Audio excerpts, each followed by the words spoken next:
ঢাকাই সিনেমার আলোচিত অভিনেত্রী পরীমণি, তবে অভিনয়ের চেয়ে তার ব্যক্তিগত জীবন নিয়েই আলোচনা যেন একটু বেশি।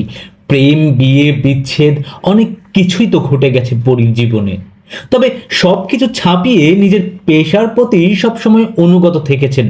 আর মা হিসেবে তো পরীমণি নিজেকে নিয়ে গেছেন সব আলোচনার ঊর্ধ্বে।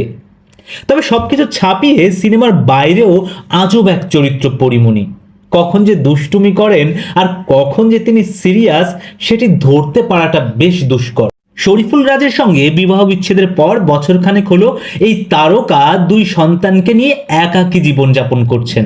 বিচ্ছেদের পর এখন আর প্রেম করতে ইচ্ছে হয় না বলেও মাস ছয়েক আগে জানিয়েছিলেন পরীমণি। তবে 6 মাস না যেতেই গত 18 নভেম্বর ফেসবুকে নতুন প্রেমের সম্পর্কের কথা জানান দেন পরীমণি। সঙ্গে অবশ্য রেখে দেন একটুখানি রহস্য। নিজের ফেসবুকে 6 সেকেন্ডের একটি ভিডিও ক্লিপ প্রকাশ করেন পরীমণি, যেখানে দেখা গেছে গাড়ি চলছে আর জানালায় রাখা দুটি হাত। ক্যাপশনে পরীমণি লিখেছেন, হ্যাঁ, আমি আবার প্রেমে পড়েছি। এরপরই সেটি রীতিমতো ভাইরাল হয়ে যায়।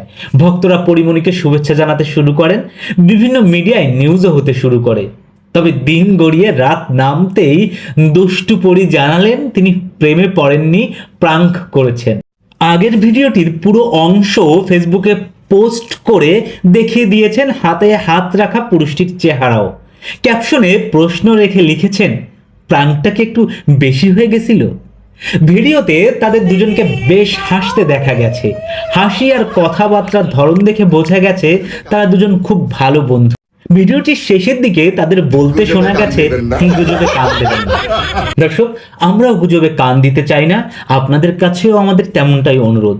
যারা পরীমণির নতুন ওয়েব সিরিজ রঙিলা কিতাব দেখেননি, তারা দেখে নিতে পারেন। আর সঙ্গে আমাদের চ্যানেলটি সাবস্ক্রাইব করার অনুরোধ তো রইলই। সঙ্গে থাকুন পার্শ্বচিত্রের।